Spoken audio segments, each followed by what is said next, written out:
Ipinakita ng Commission on Elections ang testing ng Trusted Build para sa eleksyon 2025.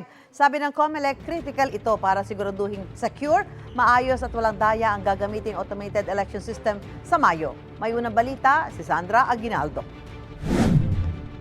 Ipinakita ng COMELEC sa election watchdogs, media at sa publiko ang prosesong tinatawag na Trusted Build para sa election management system na gagamitin sa election 2025. Sa tulong ng Pro-VNV, isang international certification entity na nakabase sa Amerika, isinagawa ang Trusted Build para matiyak na ang beripikado at aprobadong source code sa election 2025 ay mako-convert o magagamit bilang machine-readable code. Ito yung production mode build, no? Na gagamitin para sa pag-print ng ballots. Yeah, because the ballot printing is going to start on January 6. Itong gagawa ng ballot face design after our January 3 deadline.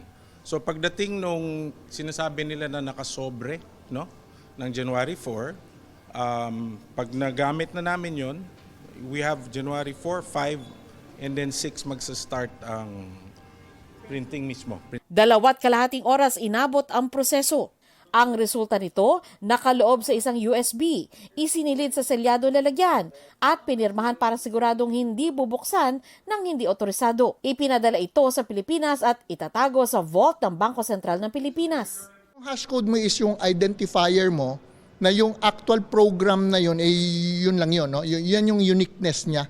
Parang kung kotse pa, yan yung body number at saka engine number. Any change that you do there results in a change in the hash code.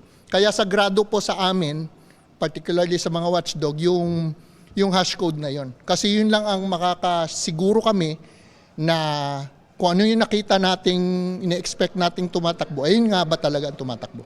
Binabantayan daw ito para matiyak na hindi makokompromiso ang sistema. Hackers will need a considerable amount of time to attack a system because they need that time to move laterally inside the machines. Problema dyan, disruption na lang ng transmission. Madelay man siya. Samantala, nagbabala ang COMELEC sa mga tatakbo sa darating na eleksyon na iwasan sanang gamitin sa pamumulitika ang paggunita ng pista ng Jesus Nazareno. Ito ang unang balita. Sandra Aguinaldo para sa GMA Integrated News. Gusto mo bang mauna sa mga balita? Mag-subscribe na sa GMA Integrated News sa YouTube at tumutok sa unang balita.